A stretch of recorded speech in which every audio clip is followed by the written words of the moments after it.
an invocation of the Muse, who in this case is Huey Lewis. I call on thee, O sacred Muse, the singer of that band, The News. This is some crazy shit, you've gotta see it. I'll tell you, but you might not believe me. If you've got some time to waste, come over to my place. I'll show you an incredible movie, Duets, with Huey Lewis and Gwyneth Paltrow and Maria Bello and Paul Giamatti and Andre Braugher and Scott Speedman. Wow, that's quite an ensemble. And the film is divided into 3 separate stories, and they kind of interweave, but only just barely. And there's some wild shifts in tone between the 3 different stories, but what ties them all together is love and karaoke. Alright, let this movie blow your mind and take you to a simpler time. It's clearly written before 9/11. The year was 1999 or 2000, and it's a comedy road trip karaoke concept. Kind of a romance flick, but it's a fucking crazy script. And it takes place in a world where karaoke's the shit, and everybody's obsessed with it. And it's starring Huey Lewis, and there's prize money on nightly karaoke contests. And people come and they make side bets, and Huey Lewis hustles them. So he's there one night acting like a total dick. Karaoke, what is this? I don't think I have the right outfit. The dude claps back dead ass wearing a sequin jacket. Karaoke's a lifestyle thing, and I don't think you have the voice for it. So they make it more interesting. $700 on who can sing. They don't know he's Huey Lewis. When he starts to sing, it sounds like this. Karaoke. Ah well, that sounds a little bit dumb to me. Well, that's the story I sell, and then the suckers just run to me, lining up to get hustled by me. And then the credits come up, and he's got everybody dancing, losing all of their inhibitions. And then he's singing to this girl, but she's there with another guy, but then she's totally hypnotized. And then we cut to his hotel room, and she's totally fucking him, singing the song he was singing at karaoke. Uh-huh. Uh-huh. This is some crazy shit, you've gotta see it. I'll tell you, but you might not believe me. If you've got some time to waste, come over to my place. We'll watch an unbelievable movie, Duets, with Huey Lewis and Gwyneth Paltrow, and she's playing his daughter, but they don't know each other. and they meet as strangers when he flies to Las Vegas for a showgirl's funeral. She was Gwyneth Paltrow's mother and Huey Lewis's lover, but the credits of the movie just call her dead showgirl. So they finally meet at dead showgirl's funeral. But the sexual tension between them is Gwyneth palpable. Oh no! And she's leaning on the casket, batting her eyelashes, and she asks Huey Lewis to hold her. And he says alright, and squeezes her so tight that you forget that she's supposed to be his daughter. And how old is the daughter supposed to be anyway? I looked it up online, Gwyneth Paltrow was 28 when she filmed this bullshit, but the way she plays it makes her seem more like a teenager. Which makes it even sadder that her dad is looking at her like a starving man looks at a buffet.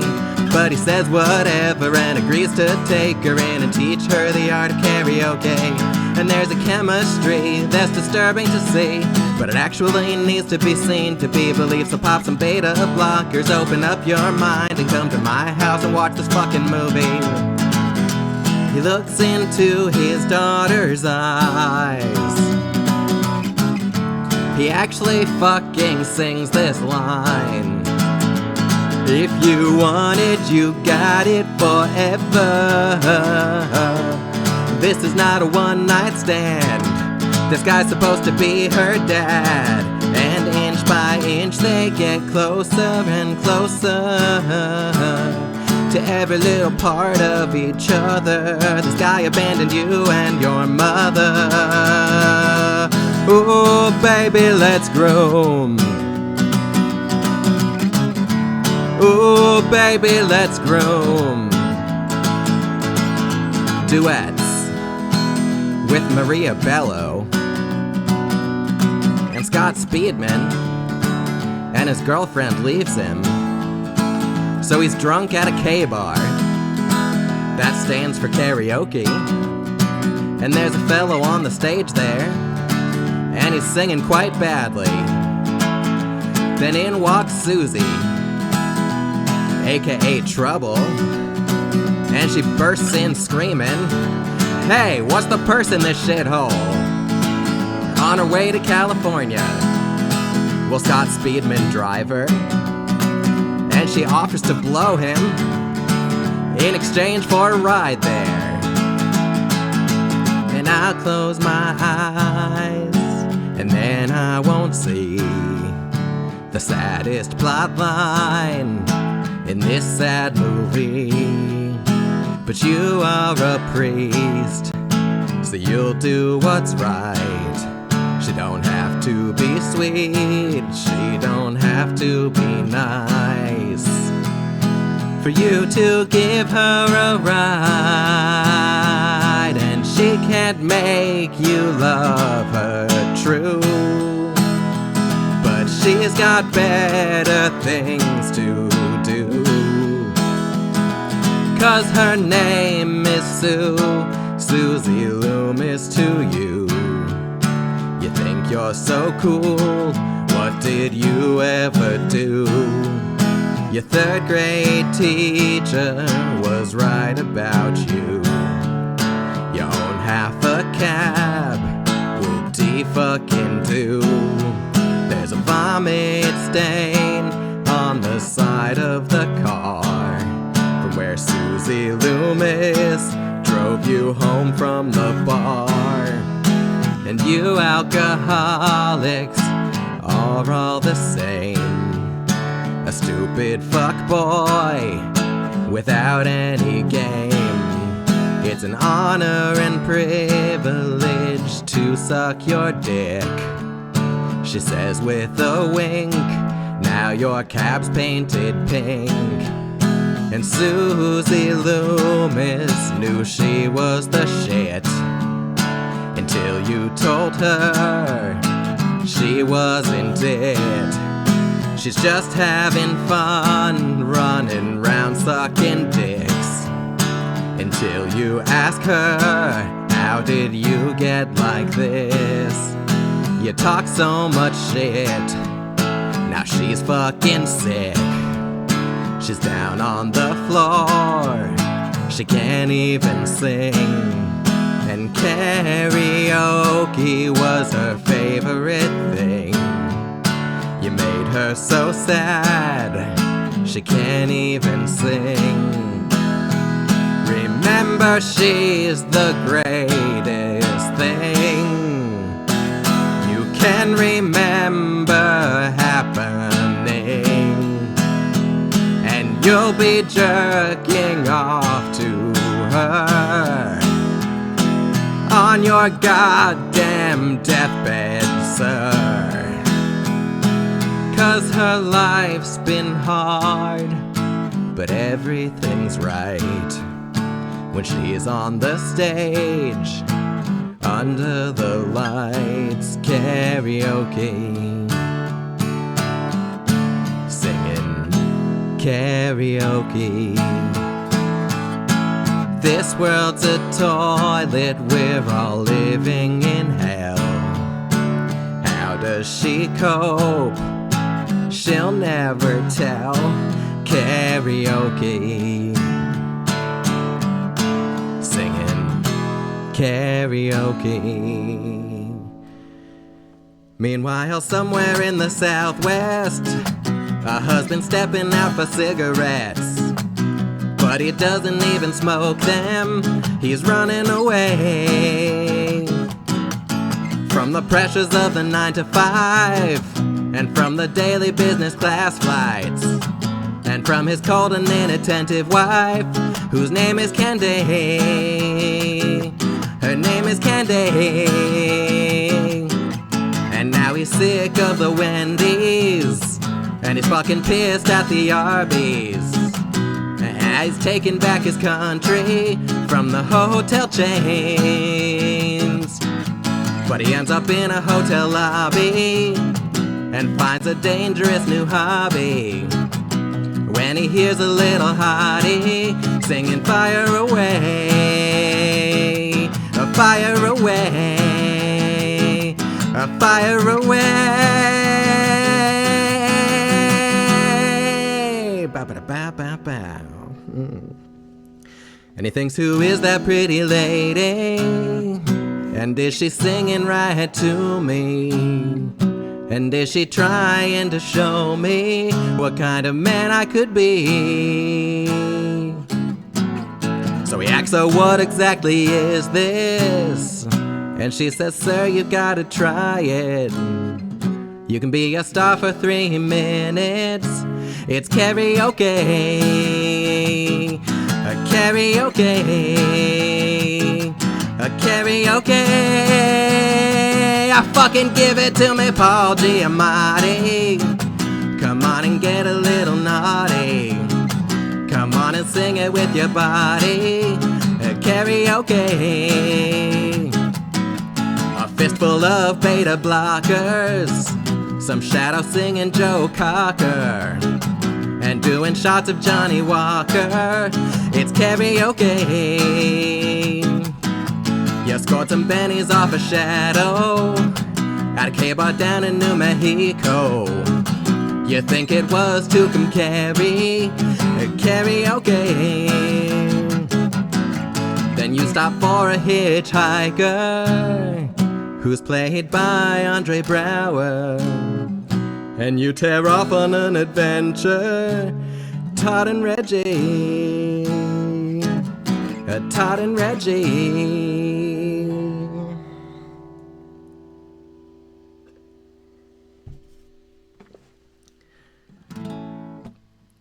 But don't get in the car with Paul Giamatti, or you might end up just another body, feeding the vultures along the road outside New Mexico. But your mama's waiting, and you gotta get to Chicago, Reggie, you gotta get to Chicago. But your only 2 skills are stealing and singing, and there's some implications about your upbringing. So pick up a trade, but you say that you have, but it's as a highwayman. but you sing like an angel. And I know you can do better than that, Reggie. I know you can be better than that. And you say you went away for an error in judgment. You don't say what it was, but it's implied that it's violent. And the hangover for murder is doom, and a confusing tone shift to boot. Now it's kind of a thriller about the karaoke killer and you, Reggie, the karaoke killer and you. But you don't know what it's like to be Paul Giamatti. He's got 8 ways to pay, but he wants it for free. And you say you've spent your life in tiny rooms. Well, guess what? Paul Giamatti has too. The kind owned by Red Roof. Imprisoned at the Red Roof Inn, Reggie. Hotel rooms can be prisons, depending who you're asking.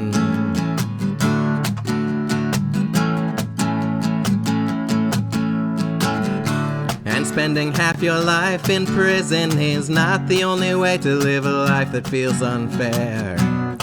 But you've got Paul Giamatti's thoughts and prayers.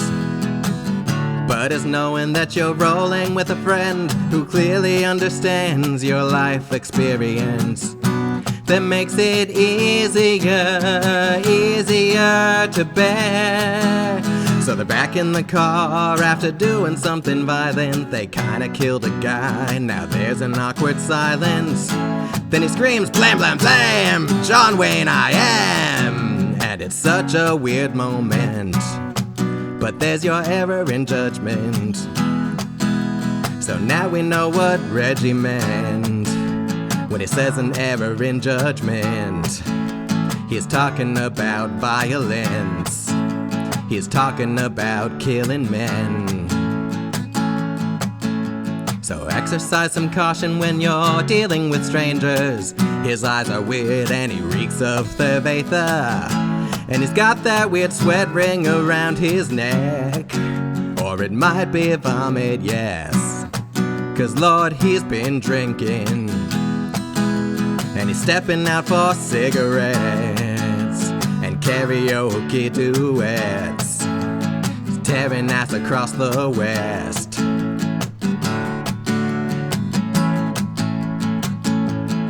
So tell me, Paul Giamatti, where do you bury the bodies?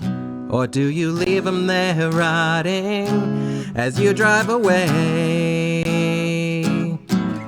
Why did the sea turtles have to die so that you could build a water slide to feed your awful kids and awful wife who push you away? And now the habitat's completely wrecked so that you could get a paycheck. And now you're drowning out your regrets with karaoke.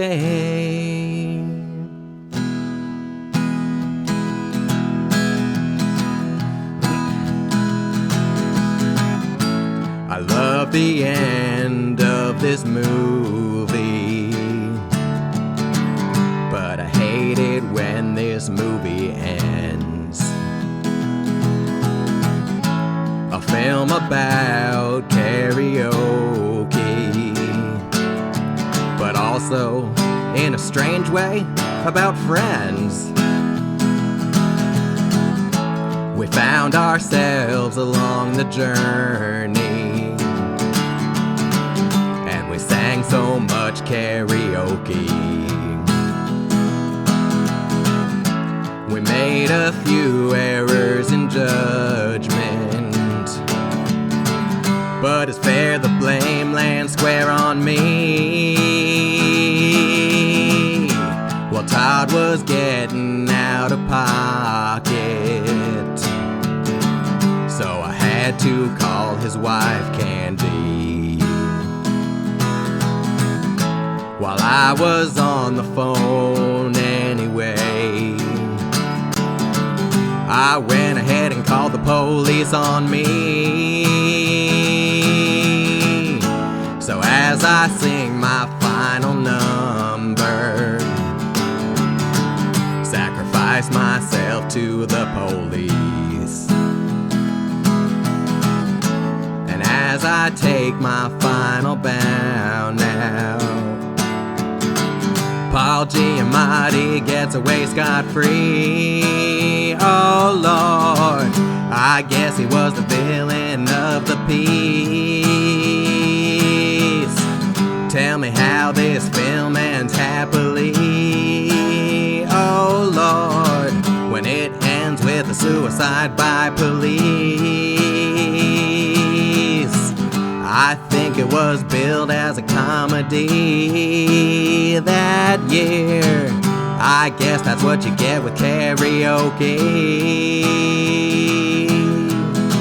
But there's still finesse in our society. Lord knows I can't change. Lord knows.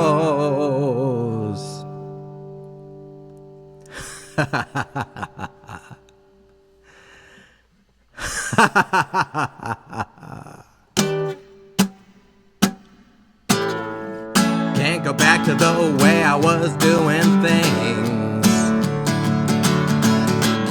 'cause I am different now, I sing. Can't go back to the way I was doing things,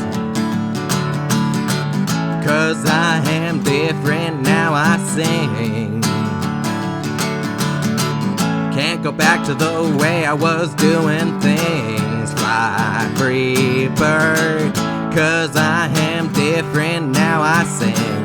Oh Lord, can't go back to the way I was doing things. Fly, free bird, 'cause I am different now, I sing. Oh Lord, this is some crazy shit, you've gotta see it. I tried my best, but you don't believe me.